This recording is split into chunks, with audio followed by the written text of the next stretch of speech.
ഇന്ന് ഫെബ്രുവരി മാസം 29-ാം തീയതിയാണ്.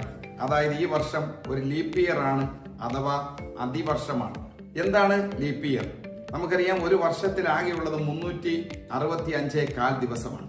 കാൽ ദിവസം കൂട്ടുക എളുപ്പമല്ല. 4 വർഷത്തിൽ ഒരിക്കൽ അത് 366 ദിവസവും ബാക്കിയുള്ള ദിവസങ്ങൾ 365 കണക്കാക്കിയാണ് ഓരോ 4-ാം വർഷവും ലീപ്പ് ഇയർ ആയി കണക്കാക്കുന്നത്. ഇത് കണക്കാക്കുന്നതിന് ഏറ്റവും എളുപ്പം വർഷത്തിന്റെ അവസാനത്തെ 2 അക്കങ്ങൾ 4ന്റെ മൾട്ടിപ്പിൾ ആണോ എന്ന് നോക്കിയാൽ മതി.